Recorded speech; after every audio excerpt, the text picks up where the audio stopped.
Hi, my name is Joseph, and today I'd like to discuss Guardians of the Galaxy Volume 2, directed by James Gunn, and the movie first came out on May 5th, 2017.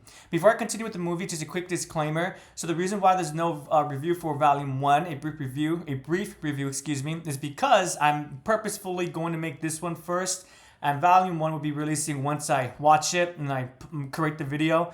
So the reason why I'm watching it out of order is because I did watch these movies in theaters when they first released.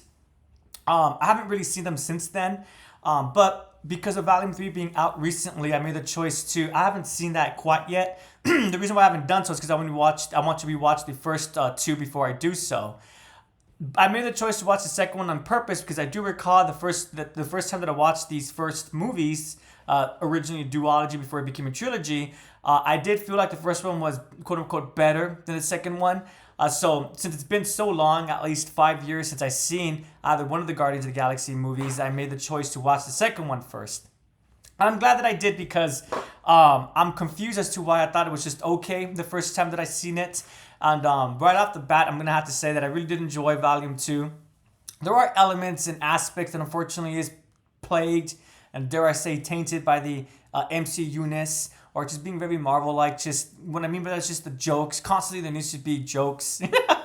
As an individual who is a Digimon fan, the reason why I much prefer the sub version of Digimon versus the dub is because the dub version has just way too many jokes. Literally every minute, every line, there's a little joke or reference thrown in. And thankfully, Guardians of the Galaxy is not to that extent. But it's not really a Guardians of the Galaxy issue. It's just a MCU issue in general. It's just the amount of jokes that's done.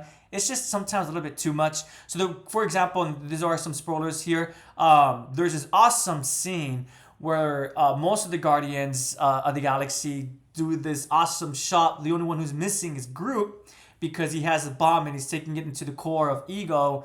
And it was just really cool scene that included Yondu and even Mantis. And what has to occur? A debris falls from the sky, hitting Mantis. And it was a cool scene. I know I keep saying that because it really was awesome. The camera was panning.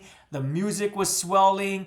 The camera was going out to include everyone in the shot. And all of a sudden that debris just comes in. And it just really takes the audience out of it. Just aspects like that. And it's just so unfortunate too because the movie itself, one can tell that there's themes within it that one is able to discuss after the movie ends. For example, the way that Rocket develops such a relationship with Yondu'S character. Well, why is that occurring? I would argue it's occurring because Rocket's realizing that he has a lot of similarities with Yondu, and if Rocket's not careful, he might end up being like Yondu. What I mean by that is an individual who's betrayed by his own group and he's left isolated. Yet despite that, Yondu makes a choice to redeem himself and he's still loved by another group of people that truly did love him, or rather his quote-unquote real family. Really quickly, let me explain what I mean by that. Yondu gets betrayed. There's a coup, and the Ravager that he's a part of, the group, it becomes splintered, and his loyal comrades, they end up being ejected into space. With the last one being Kraglin, he's the only one who's left alive, who's on the Yondu side, and everyone else who's against Yondu, they're just against him. So that's what I mean by when I say that Yondu rediscovered a group who did quote unquote care for him. Now that I'm on this line of thought really quickly, another element I did not like about this movie, and in my opinion is the weakest part of this movie, is Kraglin's character.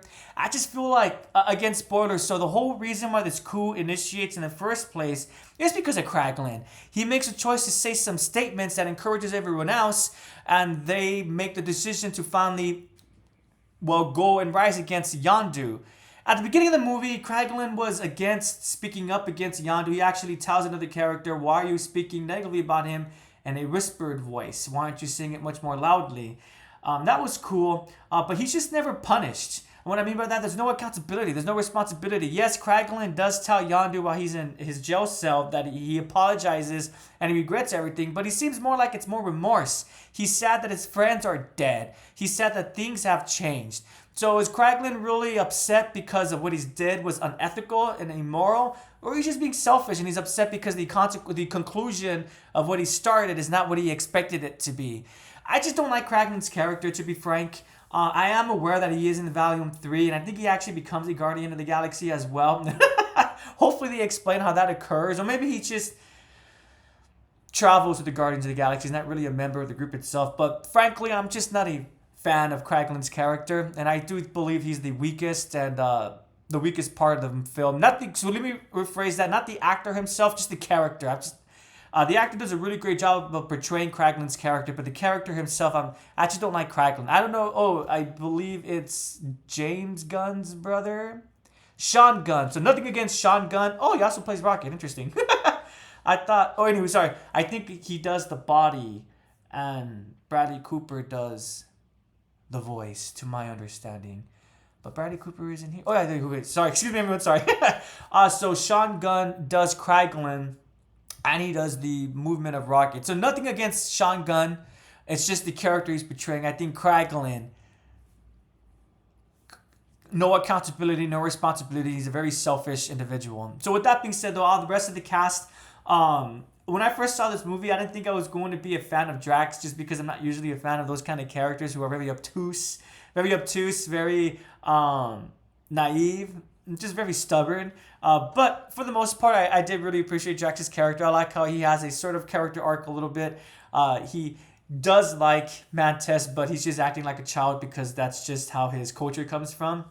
And we're not used to that. But at the end, he tells her, "You are beautiful on the inside," right? So that kind of humor I do appreciate, more subtle humor.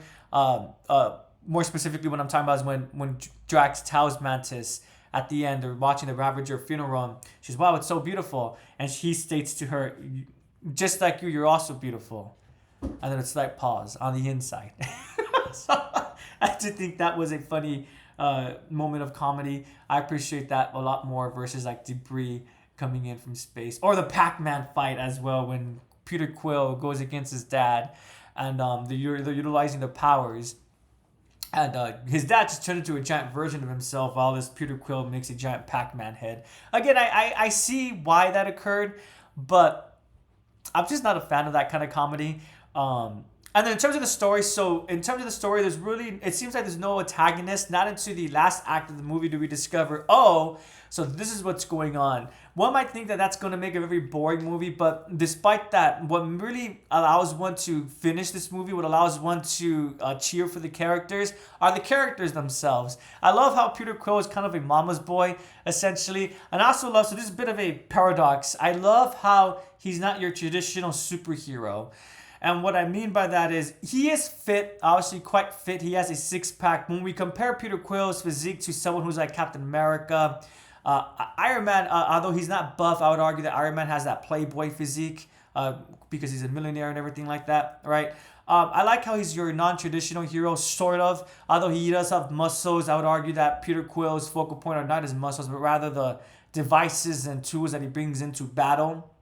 I do like that a lot. I like Rocket's character, how one ends up liking his character despite him being an asshole, is because he has growth. He realizes that he acts the way that he does is because he has a lot of internalized hate. And I think the third movie explores that. So I'm really excited to discovering more about that.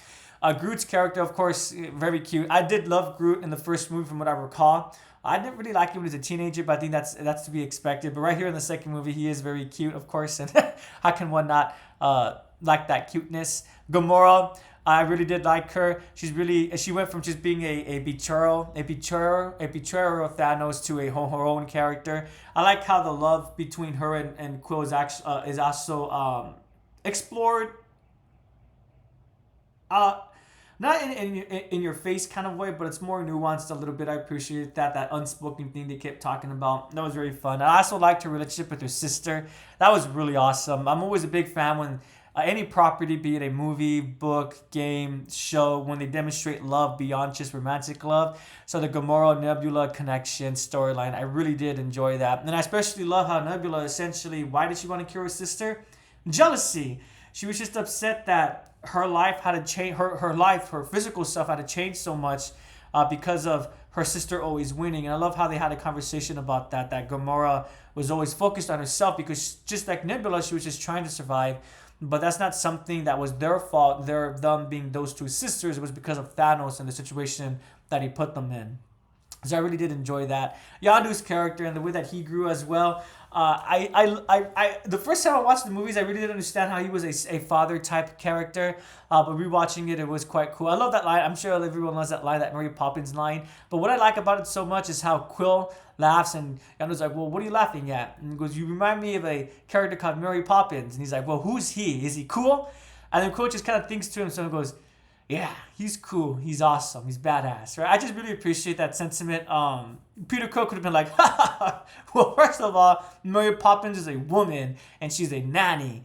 So ha ha ha." Or he could have been still like playful with Yondu. Ha ha ha. Mary Poppins is a woman, a nanny, but she's a cool nanny. She sings, she does things, just like you, Yondu, with your magic arrow. She has a magic purse, a magic handbag, right? He could have ribbed with Yondu a little bit, but Quill makes a choice to go, no, Mary Poppins was awesome, and leaves it at that, right? Just really appreciate that sentiment. And yeah, I would know. Guardians of the Galaxy Volume 2, would I recommend it? I really would. With that being said, I am looking forward to seeing the first one because I do really remember that I loved the first one more than the second one. And I don't specifically recall why. So that's going to be a fun experience to go back to the first one to revisit what I thought about it. So would I recommend Guardians of the Galaxy Volume 2? Yeah, I would. Go if one has already seen the first one. Again, popular consensus seems to be that the first one is better than the second one. I would just say go in with an open mind. Go in keeping in mind to treat the second movie as its own entity and judge it based on that, I suppose. If one is like me, they haven't seen Guardians of the Galaxy in quite a while, I would highly recommend to watch the second one first. There are some minor details to keep in mind. For example, like the Walkman. If one has forgotten, why is Peter Quill making such a big deal about his Walkman? There's a quick reminder that Walkman was given to him by his mother. I do recall that. His whole music persona essentially stems from his mother. So that's why Peter Quill takes that so personally when his dad, Ego, ends up destroying that Walkman. I just realized that I'm having this whole conversation, I haven't really discussed Ego as a character. To be frank, so I think besides for Kragnan's character, I think the second weakest part of this movie is probably the villain, mostly because there really is no villain for the majority of the film.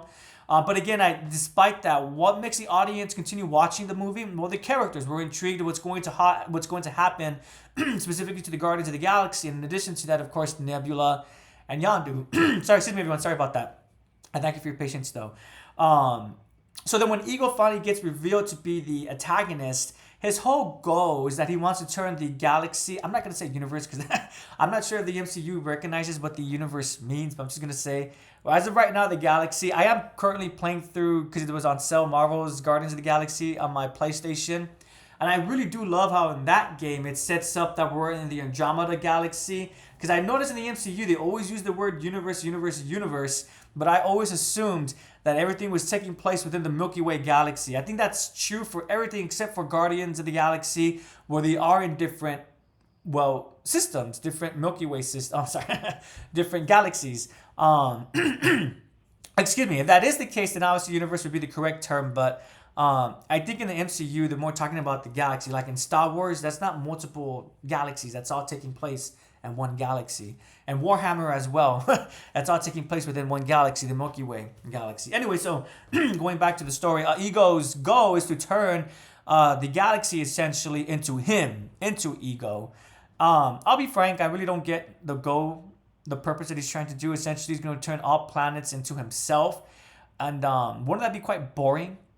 He did say that he was disappointed with how life ended up being. When he went to discover what life was and is, he wasn't quite impressed with it. But within his own planet, I guess I would go along with his idea or his goal if he actually had some kind of life forms beyond just animal and plant vegetation on his own planet. Is he planning on restarting life across the galaxy, or what is his end goal essentially? Is it just to make everything himself? Or is it make everything himself and then start recreating things after that? But yeah, Ego was portrayed by Kurt Russell. And personally, personally, I don't really have much history with Kurt Russell and his work and whatever line of work that his properties, movies, and shows that he's done.